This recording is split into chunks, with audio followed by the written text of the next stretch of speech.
Hello and welcome to this OECD webinar with me, Duncan Crawford. Thank you so much for joining us. Today is the launch of the new Education at a Glance report. If you want data and information about all things education, about how education systems are performing around the world, then you're in the right place.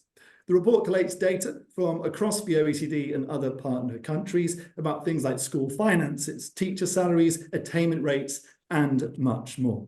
And this gives policymakers the information they need to improve education and learning. The focus of this year's report is equity in education. How are countries doing at ensuring a level playing field for all students?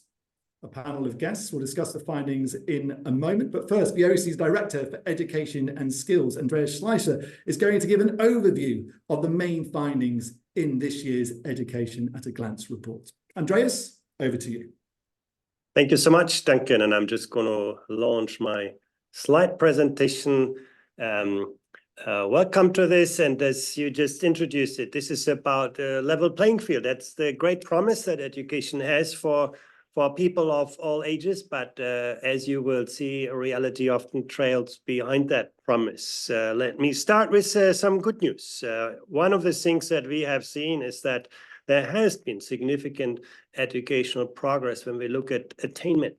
If you think about, 25 to 34-year-olds, those are people, starting their jobs. You can actually see from 2016 to 23, we have actually seen a marked drop in the share of people in that age group who have not completed upper secondary education, which is sort of, the entrance ticket to the knowledge economy. You look at progress, for example, at Turkey or Costa Rica or Mexico or South Africa. These are truly impressive numbers in, not a long period in history. That's also true for the gender gap.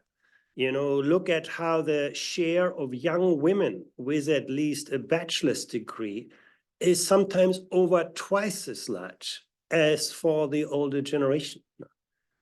Look at Korea. It's just 16% among older women who had a bachelor's degree, and now you can see it's 54% among young women.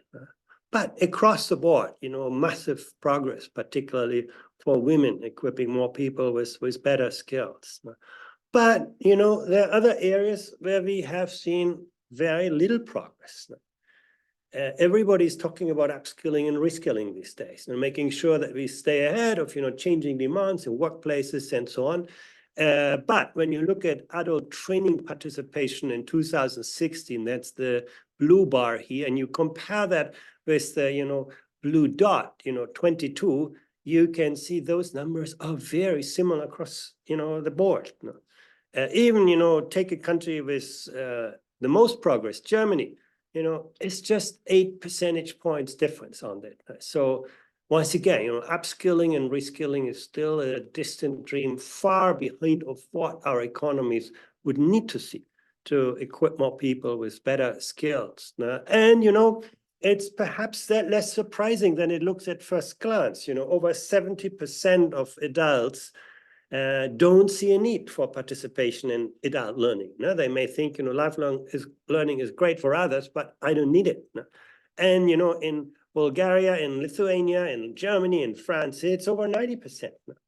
Unless we can reverse that trend, we're going to see a rising intergenerational gap in skills. Older generations increasingly left behind. This is the kind of new inequalities, the intergenerational inequalities that is really, on the horizon.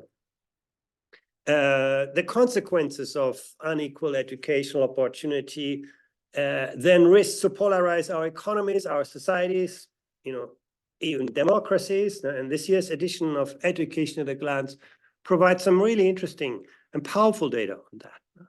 For a start, you see that older people without a high school degree are much more likely to be out of the labor market. They just don't engage than those with tertiary qualifications. You can see the yellow dot, those with high skills are much less likely to be out of the labor market, in most countries at least. So education is a great protection against, being inactive. you can also see that education and earnings are very closely linked. Now, on the right side, you see a significant share of university-educated workers who earn more than twice the median. In Mexico and Costa Rica, that's over half, and on average across OECD countries, there's still a quarter. No? That's great for those people who are highly skilled, but at the other end of the spectrum, you can see the share of workers without a high school degree who end up earning less than half the median income, salary is over a quarter as well. And, look at Norway, look at Brazil, it's over half.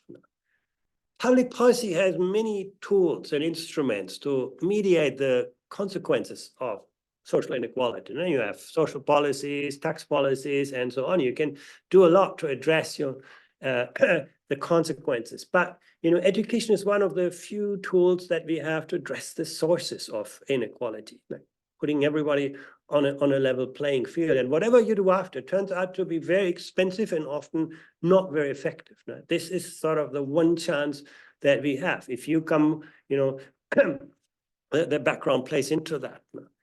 You can put earnings benefits into dollar terms. You see that here, an American man with a tertiary degree earns $700,000 more than someone without a degree on average. No, it's not everywhere as high. You can look at Sweden at the end of the line. You can see it's less than $130,000, but it's still a very significant number. No? If you add, all the possible costs you or taxpayers could have to get someone to that tertiary level, that's still only a fraction of the benefits you have over your working life. So there's no country where you could sort of not see a significant, individual, public, fiscal return on education. No. One should also say, the fact that earnings returns in Sweden are not as great as in the United States doesn't necessarily mean that higher education in Sweden is not as good as in the US. There are demand and supply factors coming into this. No? In Sweden, for example, educated workers usually earn high salaries and end up paying very high taxes. So basically that cuts into their earnings benefit. In the United States, the labor market is more open and flexible. So it's not just the quality of education, it's also how skills, are utilized by the economy and how jobs are rewarded. How do we pay for that? Now, and that's another way that is about equity. Now, how do we pay for advanced skills in ways that is affordable and still inclusive? And you see that students in the United States who pursue a degree actually, pay a lot of tuition. But you can also see they have particularly high earnings advantages later on. Now, the question is not that this doesn't pay off on average. The question is, does it pay off for everyone? And can one, deal with this in a way that that people can afford it and don't take an unsurmountable risk? Now, Swedish students pay no tuition, but then later in life, they pay much higher taxes. In that sense, also higher education in Sweden isn't free, as some people say. It's just that people pay, a kind of graduate tax later in their lives. No? But at least the Swedes take the risks away from people. No? And actually, this is an interesting analysis that we did on how countries address the barriers for participation. No? Some countries give students public grants or scholarships or government guaranteed private loans. Other countries provide public grants or scholarships only, or guaranteed private loans only, and you stack it all up, and you can see the level of student support that different countries offer. Sweden, Denmark, Finland are examples of countries that don't charge tuition and still provide lots of financial support for students, for living costs and so on. They just know that the social return is so high that you should do whatever it takes to get more people to participate. And then later on, they recuperate that money with very high taxes. You can see Australia, the United States, New Zealand, Lithuania, England. They also charge substantial tuition, but then give students, or they do charge tuition, different from the previous group.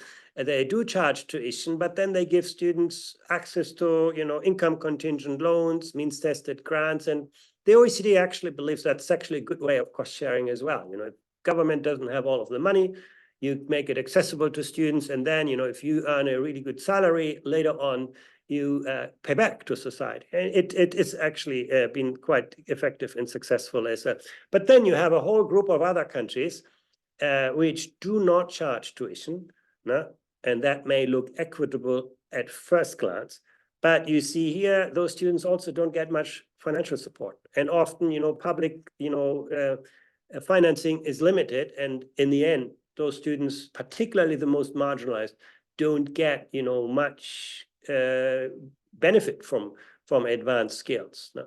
And that's sort of, you know, a maybe counterintuitive message, but countries without tuition often are the more inequitable ones when it comes to access to education, and some countries which, you know, charge tuition, but find ways to finance this, you know, through income contingent systems, often have more equitable access. Now, if you rely solely on public money, often that public money ends up, you know, for a few places only, and then those who, you know, find the way to get access benefit from that, and typically those tend to be people from privileged backgrounds. We also looked at the financing mechanisms for the very first time in education at a glance, and you see that the share of, you know, public subsidies that is contingent on social background, no? I've marked that here in red, is actually often quite small. So most subsidies are not particularly well targeted at those students most in need. Now, that's certainly an area where education generally can do better. I mean, this is an average here. You do see countries which have worked that out. But on overall, I think there is a lot of room for improvement to make sure that, you know, the resources are tied much more closely to actual needs. So if educational opportunity matters that much, let's look at some of the barriers. And not surprisingly, everywhere students with tertiary educated parents are more likely to complete high school. Now you've got parents who are educated, they're going to push you through that, they're going to, you know, give you the support, and so on. Not much of a surprise. What is so interesting is that this effect differs so much across countries and programs. No? You can see in Switzerland, for example, outcomes depend very little on parental education. And that's true both for academic and for vocational graduates. No? Basically, everybody completes, you know, high school, irrespective of parental background. I think it's a very, very impressive outcome. You know, in Norway, you know, Iceland and Estonia, these are countries often that pride themselves on being very equitable and inclusive. But actually, in reality, you can see outcomes often depend very much on parental background. So once again, you know, I think we need to close that gap. And in many countries, this is still a long way to go. Geography can come into that. You know, you can see in Washington, students receive 3 times as much expenditure per student than in Idaho. No? So you can see in some countries there are very large geographic disparities. And again, it's an example where we can and need to do better to make sure that we tie resources more closely to the needs of people. And, you know, if you want to create a more level playing field, starting early is really the most promising approach that we have. And we have found a new way of looking at this inequality in early childhood access. We call that childcare gap. And what I mean by that is the period between the end of paid maternity or parental or home care leave and the start when you get, you know, free early childhood education care. And you can see that, and I've marked that here in red so that you can see it clearly. You can see here that you know, child care gap or child care education gap is pretty large in many countries. Now, in some countries, you know, 5 out of 7 of the first 7 years are, you know, the gap. You know, some people get access, but it's not, you know, something that the system takes care of. No? And then, you know, if you are in the red area, you know, some parents resort to private care or informal care, and those who do not have that alternative, you know, they may end up, you know, withdrawing from the labor market to take care of their children. So it's, I think, a quite a significant number that we need to deal with. No? And this effect can reinforce social inequality. No? Once again, the great promise is, early childhood education and care can, provide a foundation for children who come from disadvantaged backgrounds.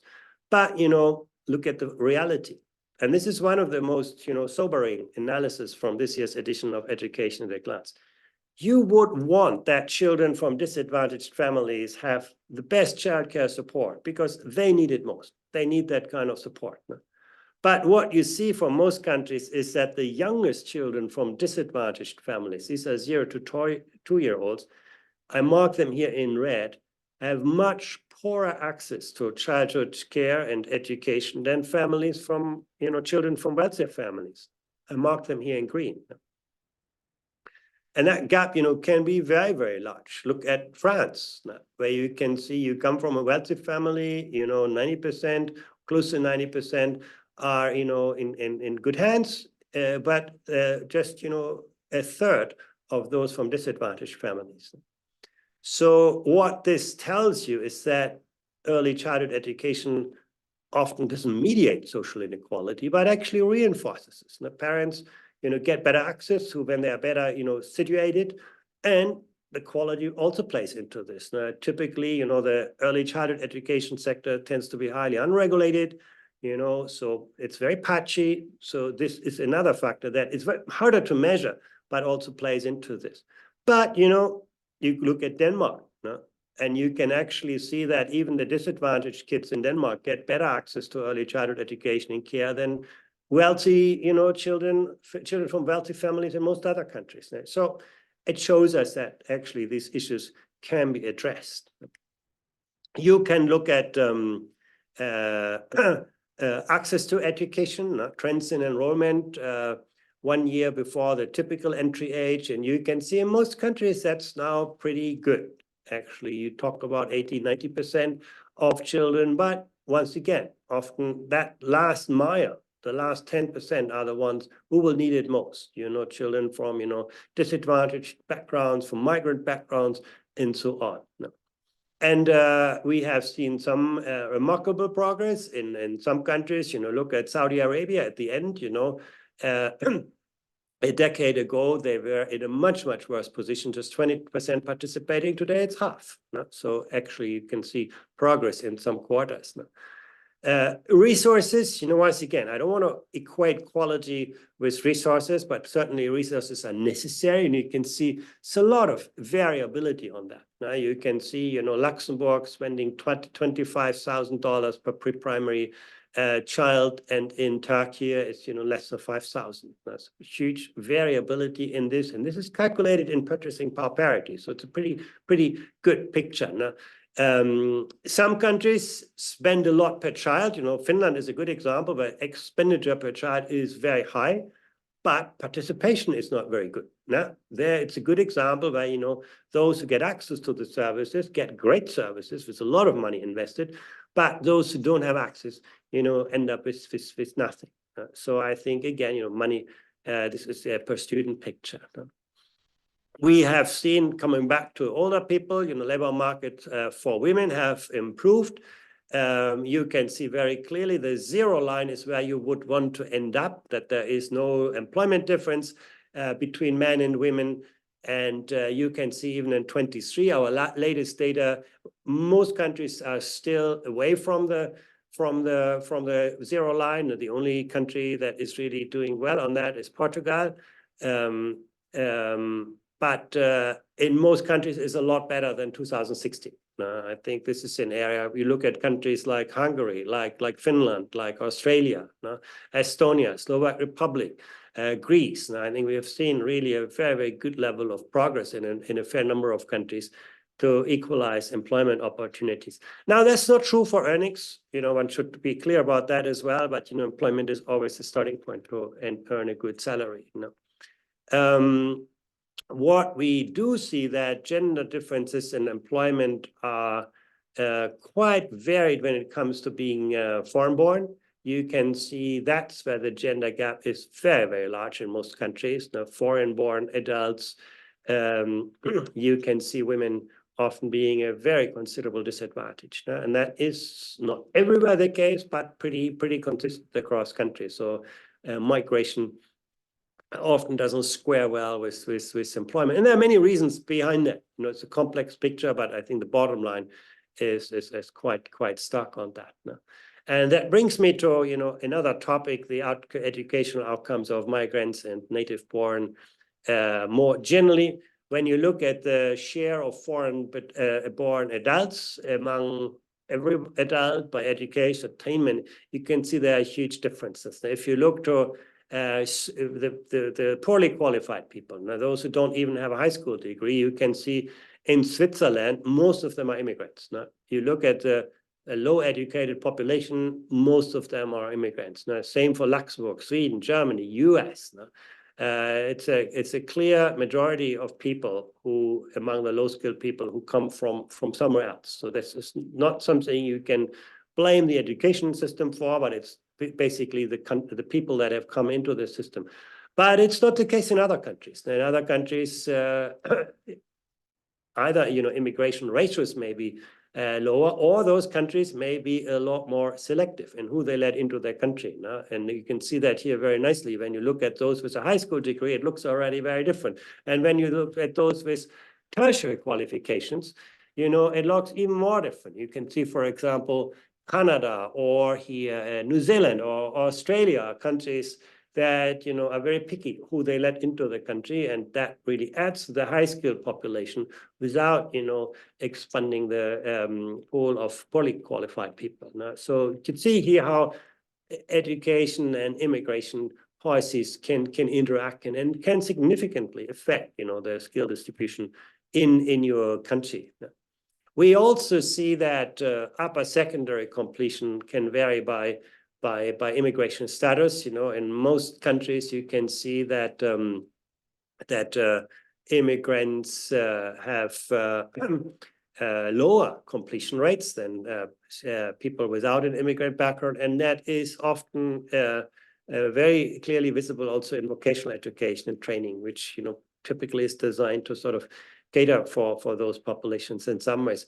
It's also true for advanced degrees, university degrees. But what's interesting here is that can play out very differently. You compare Finland and the Netherlands. In Finland, you can clearly say, well, if you are a first-generation immigrant, you are less likely to complete your bachelor's program. No, but if you're a second-generation immigrant, you do as well as a non-immigrant. Now, basically, the system has, when you're a children of an immigrant, you do as well as a non-immigrant. That, I think, is a good, example of integration. You look at the Netherlands, where you can say you do poorly as a first-generation immigrant and poorly as a second-generation immigrant, whereas the non-immigrants have actually quite good, tertiary completion rates. And you can see the Netherlands has been much less successful in getting those in the second generation, the children of immigrants, up to a good level of completion. But there's lots of more interesting data on this in this year's education class. Let me conclude with money, always important. And you can see here the expenditure per student at the primary level, secondary and tertiary level. And you can see how widely that varies across countries now. And again, it's not a great proxy for quality. You have some education systems like Japan. Japan, you find at the end of the list, they spend very little on education and achieve amazing outcomes. So money is necessary, but never sufficient. You can see on the left side, some countries, Luxembourg and Norway spending a lot on having quite, mediocre outcomes. But it is very clear that money gives you a lot of potential. And you can see it varies enormously across countries, the investment that is being made. How did it change? First of all, most countries have made a big effort over the last, decade. If you look between 2015 and 21, you could see Romania, Bulgaria, Hungary, Poland, Czech Republic, and so on, investing quite a bit more in education. Sometimes that was driven by demography. In some cases, you just got more students.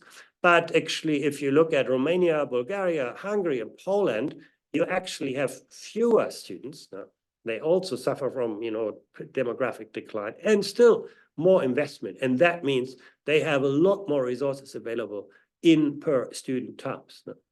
And these are not generally wealthy countries, but in relative terms, they have made education a priority and really done a lot on that. Now, Conversely, you have countries like Mexico where money was less, student numbers didn't change, and spending per student has declined. Latvia as well. So I think that is how things have changed. How important is education and government expenditure? This is an interesting picture. Now, this is basically the share of government expenditure that goes into education. You can see in Costa Rica, in Israel, in Switzerland, in Iceland, Estonia, Korea, United States, actually is a big chunk of public budgets that goes into education. In Greece, in Italy, Japan, Romania, France, is not that great, that share. No? You can see those countries sometimes spend a lot more on social protection. No? They spend on the past, not on the future. I think these two bars give you a really good sense of, where the priorities lie of a country. You see Costa Rica, United States, a big chunk goes into the future. They save on social costs. And then health, you need to add economic affairs, public services, defense, and so on. But it gives you a sense, how important is education. Everybody talks about, how important education is, but this is a test of truth in a way. Class sizes. Now, we talked about how much is being invested. How is that money being spent? And you can see some countries have very large classes, even some very successful education systems. You look at Japan, the UK, those are education systems with pretty good results, certainly Japan, and they do not, spend money on small classes. And conversely, you have some countries with very small classes that are not great performers in education. So I think it's a really important lesson that we shouldn't equate a smaller class with either better or even more equitable outcomes. Now, for both, our data do not lend much support. It really depends, much more complex spending choices.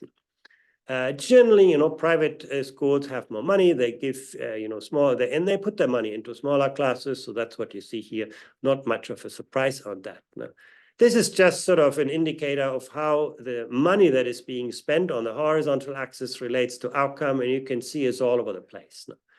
On the left side, yes, you can make a strong argument for money. Now, if you are in Mexico or in Romania or Bulgaria or Chile, putting more money into education is likely to get you better outcomes. But if you get to the right side of the chart, it's all over the place. No. It's not so clear. No. I talked about class size. One choice you can make is to make your classes small, but then you don't have much money for paying teachers. And that's what the data more or less show you. Now, I highlighted, Finland as a country that spends average, has small classes, and one of the prices for that is pretty low salaries. Now, and it's not just the starting salary in Finland, but also salary progression is very low. Now, basically, teachers, start low and end up low. And still, many people want to become teachers in Finland. It's still an attractive job. No?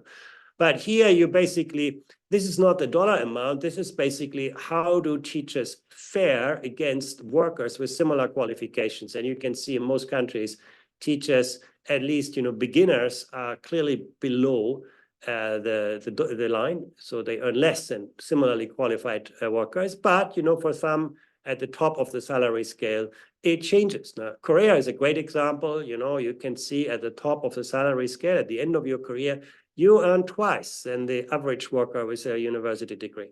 So that's actually a really good kind of outcome. And Korea is another of those countries that has made a choice. We want to pay our teachers well, and we don't want to spend that much money in education, so we keep the classes quite large. And Korea is not only a kind of high-performing system, it's also a very inclusive system, a very equitable system. Social background drives success much less so than in Europe or North America.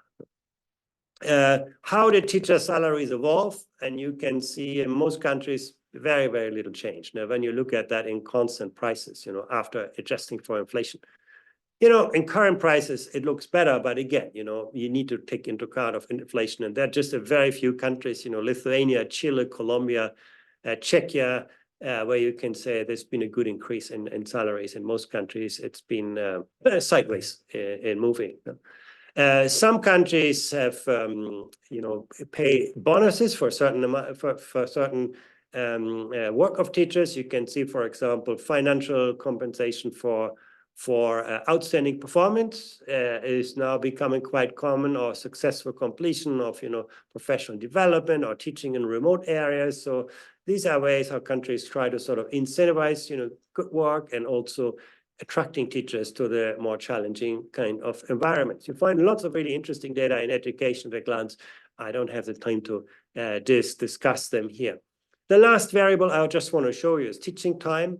Now, that is another important aspect. How much do you want your teachers to spend time on teaching? And you can see here in upper secondary education, lower secondary education, primary education, it varies a lot across countries. Now, I highlighted Japan before. Japan, very large class size, decent salary, but teachers have plenty of time to do other things than teaching. They have a lot of time they can spend with students outside the classroom setting. They can give them coaching and support. They can work with the parents, and that may be one of the secrets why Japan also is quite good in mediating social background. In educational outcomes, we do not see that strong relationship, and so giving teachers time for other things than teaching can be an answer to performance inequity. But you can see countries make very, very different choices. Now, in the United States, you can see actually teaching load is very, very high now. So again, that was the last picture on the spending part now. And then you can look at sorry, I'm skipping that, how much of their working time teachers spend teaching, and you can see also there in Peru that is a lot. In Japan and Norway, it's a relatively small share. It really shows, how different countries approach this in different ways. And, that brings me to the concluding topic, teacher shortage. What is quite clear is that in many countries, a good group of teachers leave the profession early, before retirement. That may not be a bad thing. Why would you want to have the same job for all of your life? It could be a good thing. But if you look to countries like England, Flemish community of Belgium, Estonia, Denmark, Lithuania, it's actually a good percentage of people who have either resigned or retired now. And I think that's something that you want to look at. What are the reasons? If they just want to do something else, great. If they retire because they are frustrated or don't feel well respected, that's obviously not a good thing. And I just forgot one more slide. This is on internationalization. We look at that every year. It's one indicator of the attractiveness of higher education. And we compare that here, 22 data with 2013. You can see overall internationalization is accelerating. Students become increasingly mobile, which is something I think we should all commend. And you can also see that the rank order of countries has changed on that. Australia, the UK used to always be at the frontier, but now you see countries like Austria, like Switzerland, like the Netherlands, that do not offer English and still have made higher education very attractive for international students, while other countries that used to be extremely successful, like the United States in relative terms is now between Japan and Korea, countries that are not that outstanding on that kind of indicator. So it gives you a sense of where education systems are. And that's it from my side. Thank you very much. Thank you for all that, Andreas. Very interesting indeed. To all of you watching, thank you so much for your comments and a few questions. Do please keep sending in your questions and we will get to those, or some of them at least, in a moment. Now, though, let's get some reaction from two of our guest speakers. We're joined by João Costa, the chair of the OECD's Education Policy Committee and Portugal's former education minister, and also Natalia Miteva, Bulgaria's Deputy Minister for Education and Science. Thank you both for joining us. Natalia, why don't we start with you? This is a global webinar to launch the report, but there are national launches which are taking place in more than a dozen countries to launch the new Education at a Glance report. And you've already been at one of those today. What are your reflections on this year's report? Thank you. Hello to everyone across the world. First, I want to say that the Education at a Glance report is a fantastic tool to generate a national dialogue on the importance of data to inform policy. And having a local event such as ours here in Bulgaria in person that brought together a number of leaders in education, different levels of educators from across the system, policymakers, social partners, and representatives of the OECD. It was a fantastic moment when we celebrated the data we got, benchmarking other countries. And also we saw some of our improvements and some opportunities for growth. So I want to encourage everyone on this webinar that's a policy maker that sits in these shoes to reach out to the OECD for this kind of support and to leverage the data, the wealth of the data that is being collected by the indicators program. So Bulgaria is one of those countries where we do see some of the positive effects that we also see globally in this report. We have rising levels of educational attainment.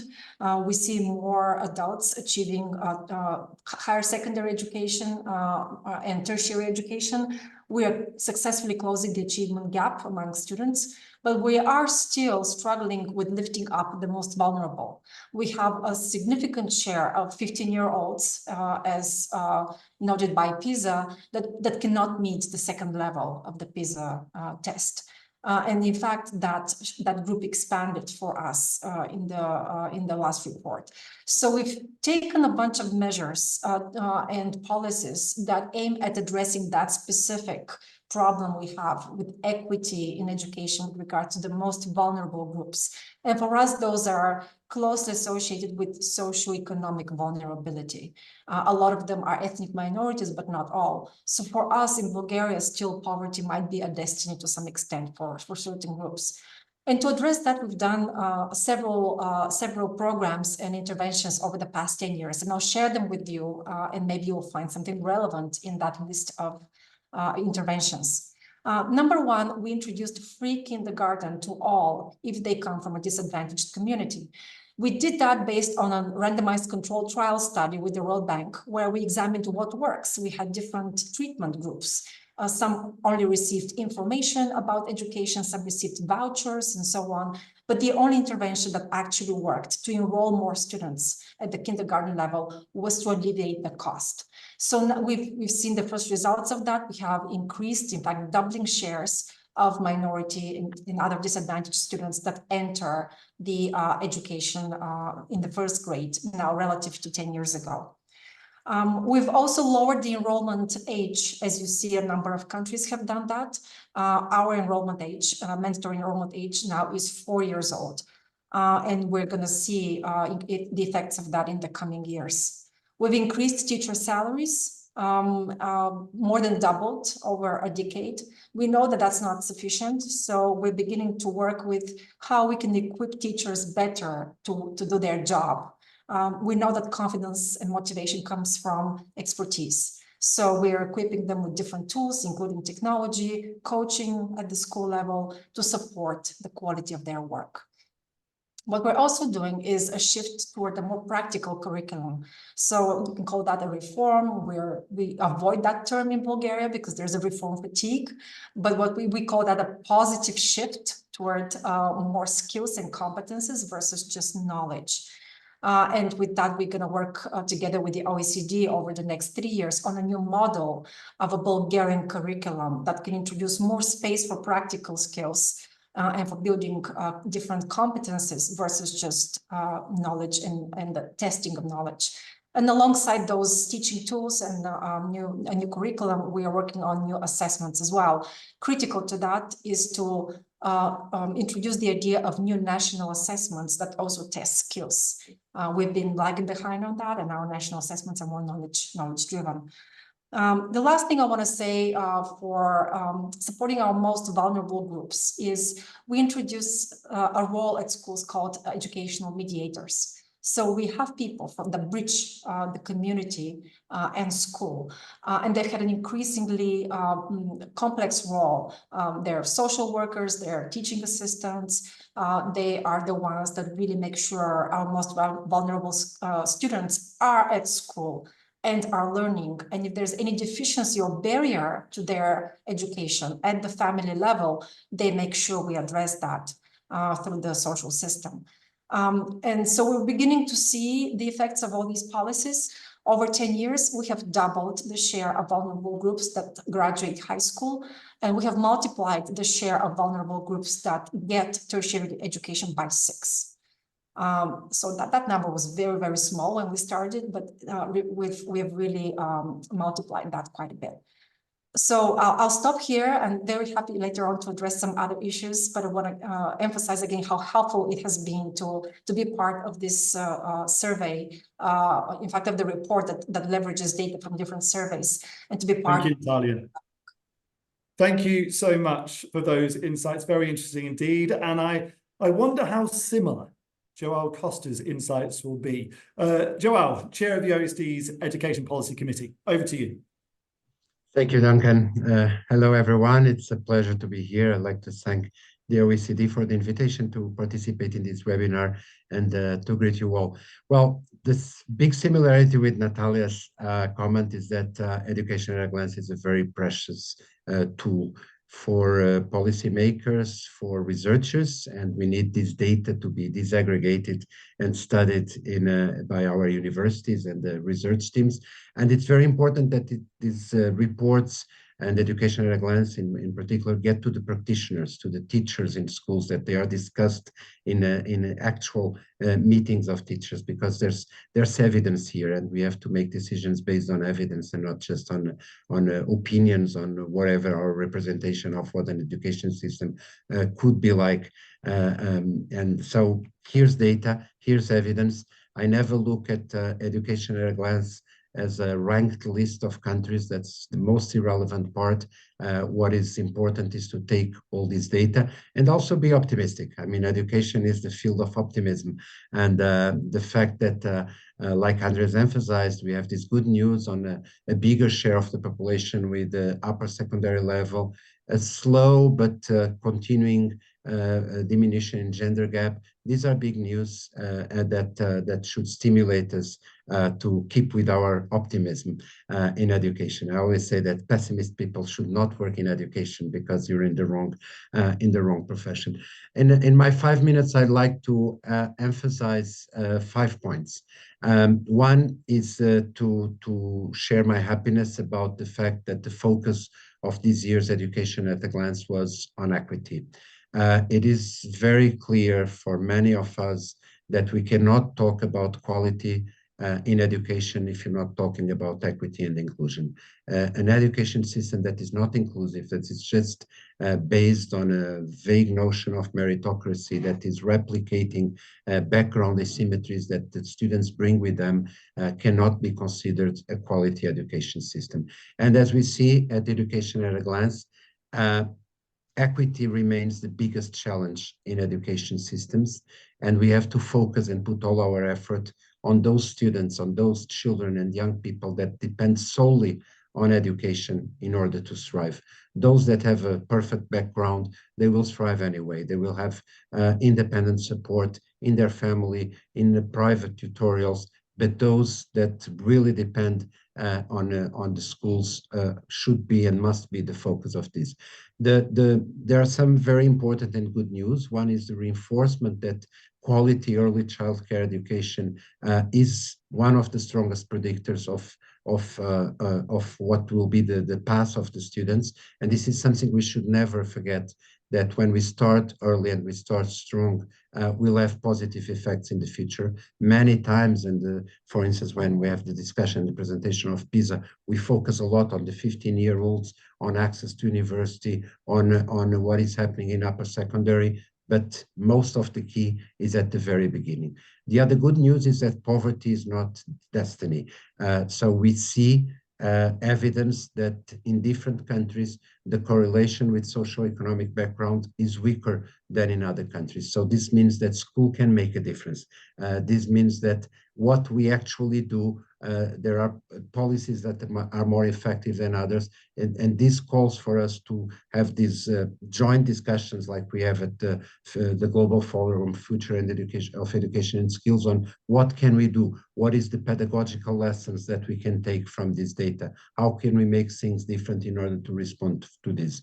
Also, the information we have on migrant students, there is hope, there is work to be developed, because we see this difference between first and second generation. And the difference between first and second generation is the education they got, the education that was provided.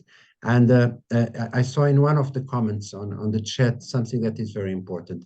The labor market needs to learn from education systems. Education systems have started this path towards a more inclusive school, but we have to have the counterpart of this in the labor market. So flexibility, targeting support, integrating those who have a different background is also very important for the firms. My second note, much shorter, is the good news that has to be repeated all over, that studying pays off. It is a good thing to get a certification. And we see these correlations with wage, with employment, with civic engagement. I will come back to this. And this is very important to repeat, because we hear all over the world some voices saying, well, it's not worth studying. It's not necessary to study. Certifications don't matter. But actually, we see that they do matter and that they have a positive impact on people's lives. So studying is a good thing. Going to school is a good thing. It's a good thing for human development. It's a good thing for well-being. Also, we have, and that's my third note, this correlation between studying and civic engagement. We see this in education at a glance in the correlation with climate awareness and this transformation of climate anxiety into climate awareness. And we also see, and last year's education at a glance also had very good news on this, we see the more we study, the less prone we are to engage in conspiracy theories, and the more involved we are in civic activities. So education is also about the preservation of democratic values. It's also about the preservation of humanity and mankind. And so we see this as one of the very good impacts of education. My fourth note is on teacher shortage. We see that it is a complex matter. We see that there are issues related to motivation, with careers, but also with self-efficacy. And we need to move from the diagnosis to the actual policies that can contradict this state of affairs. Being a teacher in a democratic society is more and more demanding, it's more and more complex, and we have to understand how can we assist young teachers so that they don't want to leave the profession. And it's very important to complement and to read Education at a Glance together with Tali's reports, because there we have the self-reported data from teachers, and we need also to have the teacher voice when we study this data. Finally, I'd like to draw everyone's attention to the strong importance and impact of lifelong learning.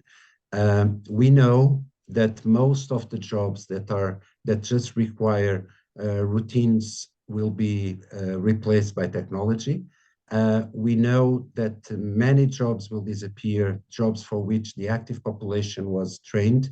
And so if people do not invest on lifelong learning, they will not have a job in the near future.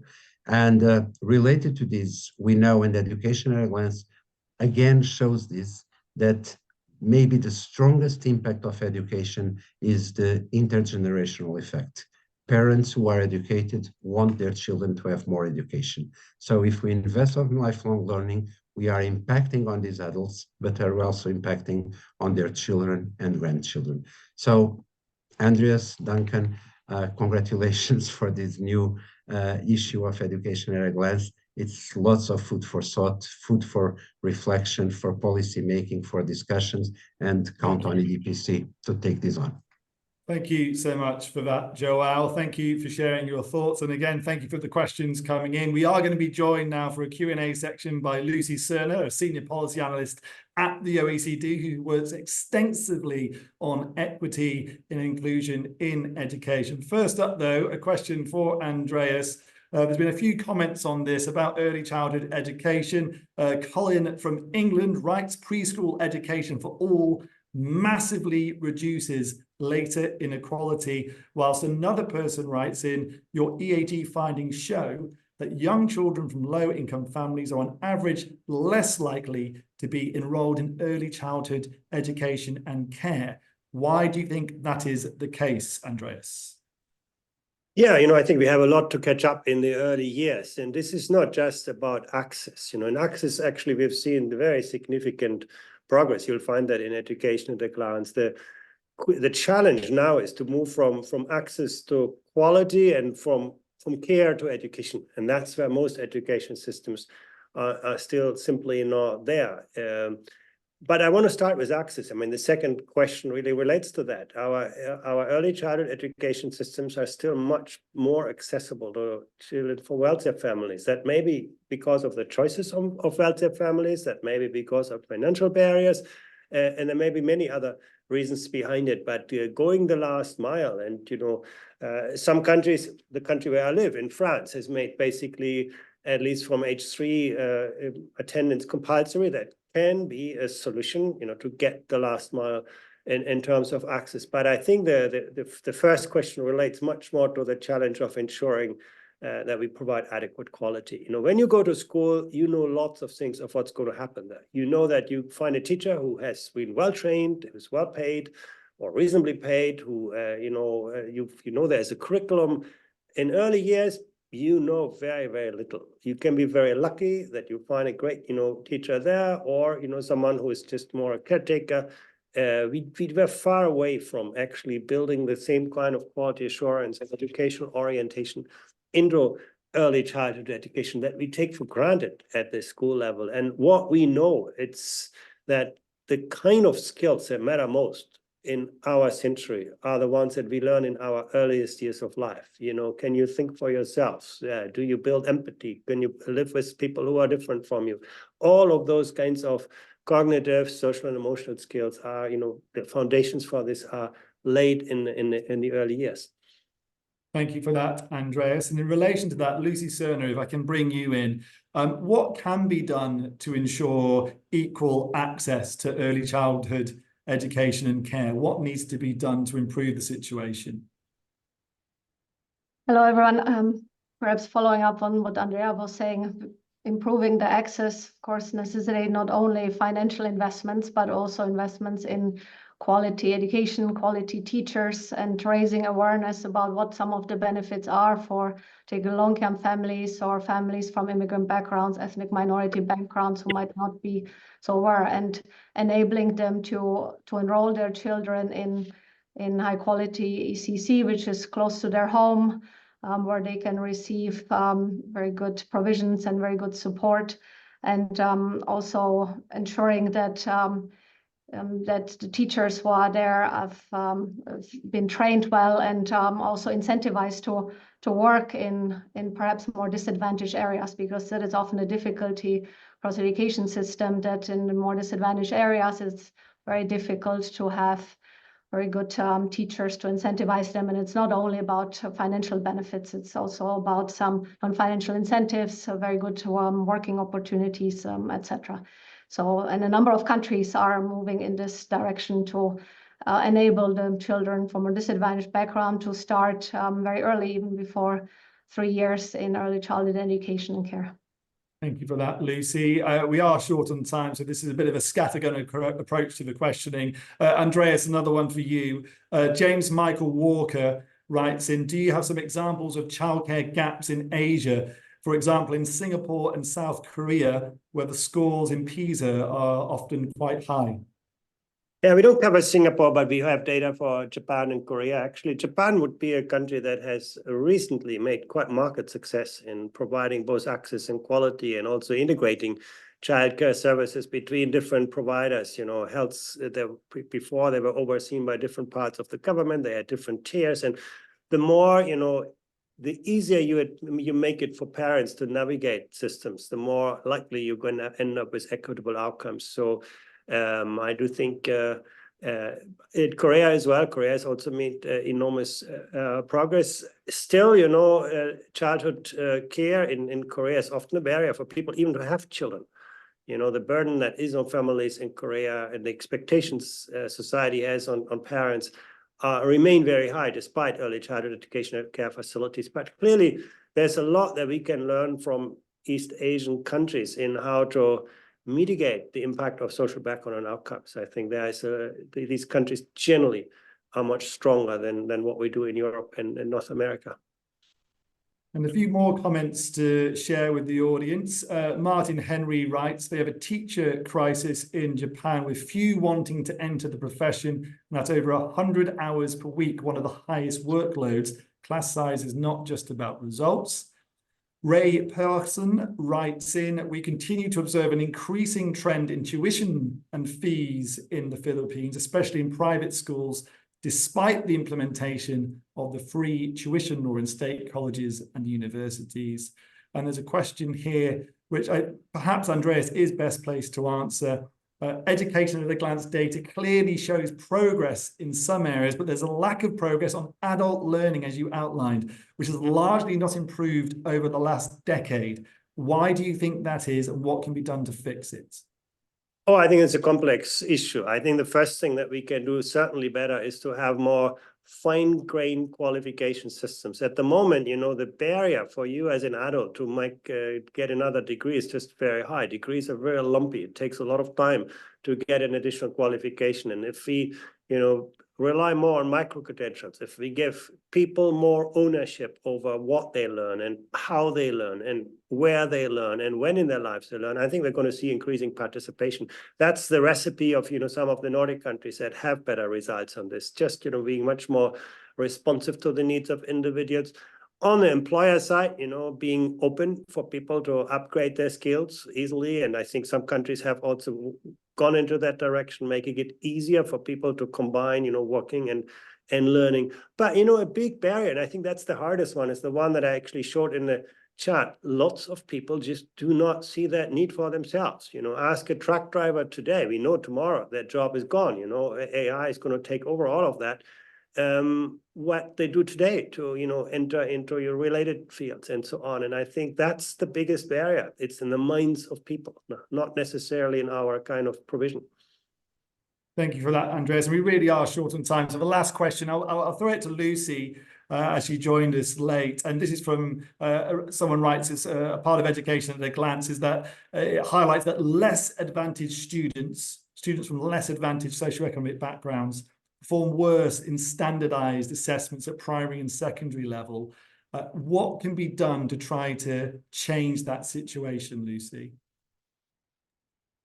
I mean, one of the things is, of course, teachers being able to support students and also being able to assess their needs. So students from less advanced backgrounds might have also some intersecting factors that come into play. They could have some special education needs. There could be from certain backgrounds that not used to certain types of assessments or need to have modifications or accommodations in their assessments. And sometimes teachers are not well trained to be able to support these students throughout the educational journey and throughout the courses. So some of this, of course, is teacher training. Some of it is also working with the students, and that doesn't have to be the teacher. It can be non-teaching staff to be able to prepare them or have other students mentor these students and enable them to be able to follow and well in these standardized assessments. And many countries are now moving, and we have actually a whole team in the education directorate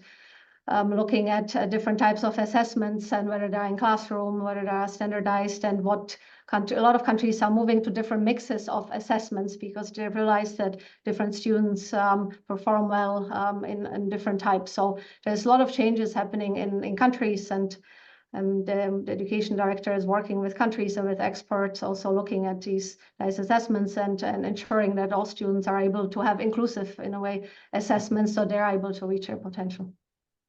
Thank you, Lucie. And I'm afraid we are out of time. It has gone very quickly. We're overrunning. Thank you to Lucie Cerna from the OECD. Thank you to Andreas Schleicher as well. João Costa, Chair of the OECD's Education Policy Committee. And of course, last but not least, Natalia Miteva, Bulgaria's Deputy Minister for Education and Science. Please do join us again for another webinar soon. Samarthya Fiahita has asked on the chat if this webinar has been recorded, and if so, where she can find it. The answer is yes, it has been recorded. You'll be able to find it on the OECD website, including that slip of a mistake I just made there. You also check out the new Education at a Glance report, of course, on the website as well. And I do hope to see you all soon for another webinar. All the best.